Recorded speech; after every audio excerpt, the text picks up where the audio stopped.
કેમ છો મિત્રો? મજામાં? આજે આપણે માનજો હું કિચનની અંદર નથી, પણ અમારા લાડલા દીકરા નરેન્દ્રભાઈના ઘરે આવ્યો છું અને આજે ઢોસા બનાવવાનું આયોજન કર્યું છે.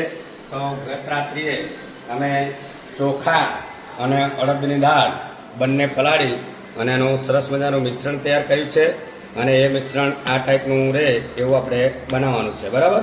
તો જેથી કરીને ઢોસા એકદમ સરળતાથી ઉતરી શકે.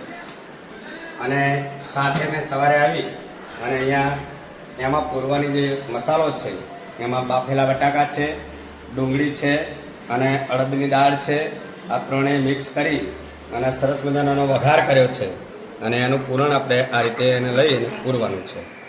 આ છે એ બટર છે અમૂલનું, જેનો પણ આપણે ઉપયોગ કરી શકીએ, બટર ઢોસા કહી શકીએ. તો આ જે ઢોસા છે એ આ રીતે ઉતરે છે, ખૂબ જ સરસ, એકદમ પતલા, બજાર કરતાં પણ ખૂબ જ સરસ એમ કહેવાય ને કે એકદમ મુલાયમ. તો આ ઢોસા દેખાવમાં એટલા બધા મસ્ત છે કે ના પૂછો વાત. તો અહીંયા આપણે ઢોસાની અંદર ઉપર હવે આપણે કોટિંગ કરીશું.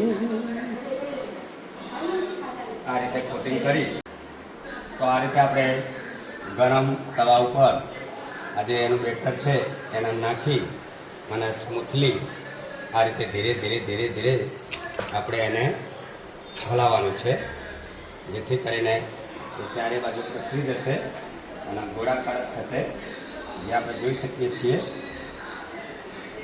આ રીતે આપણે એને લઈ શકીએ.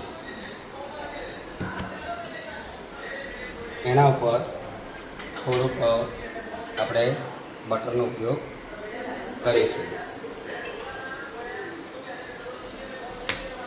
બટરનું કોટિંગ આપણે આની ઉપર પણ લઈ દઈએ.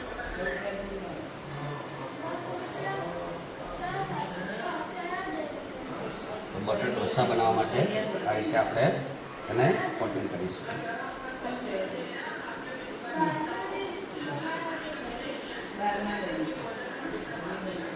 ઢોસો આપણો બનીને તૈયાર થઈ ગયો છે. હવે એની ઉપર આપણે જે મસાલો છે, બટાકા, ડુંગળી અને અડદની દાળ મિક્સ કરેલો છે, એને આપણે અહીંયા પાથરી દઈશું. જરૂર મુજબનો પાથરવાનો છે, વધારે ના પથરાઈ જાય એનું તો ખાસ ધ્યાન રાખવાનું છે. તો આ છે આપણો મસાલા ઢોસો. એને આપણે આ રીતે ખૂબ સરસ રીતે મોડ કરીશું અને અહીંથી પણ આ રીતે આપણે એને મોડ કરીશું. તો મોડ થઈ ચૂક્યો છે. તો આ રીતે ખૂબ જ સરસ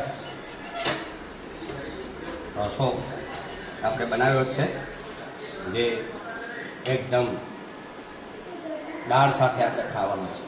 તો અહીંયા જે મેં દાળ બનાવી છે એ પણ તમને જરા બતાવું છું. આપણે હવે મસાલો ઢોસો સરસ મજાનો બનાવીએ, એને ઉતારી દીધો છે મેં.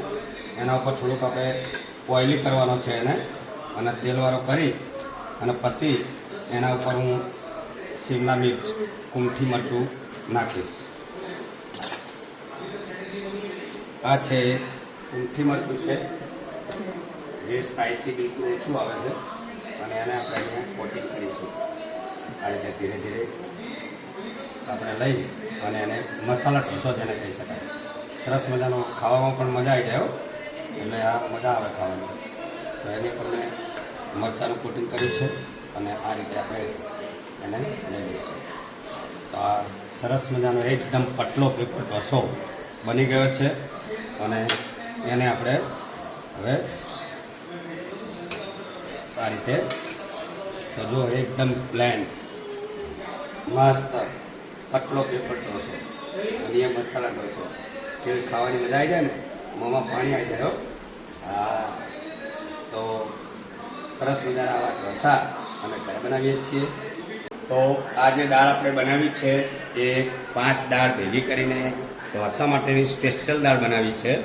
અને અહીંયા જે છે ચટણી, એ નાળિયેરની ચટણી છે. એમ કહેવાય કે નાળિયેરની ચટણી વગર ઢોસો અધૂરો છે. અને આ આપણો ઢોસો છે.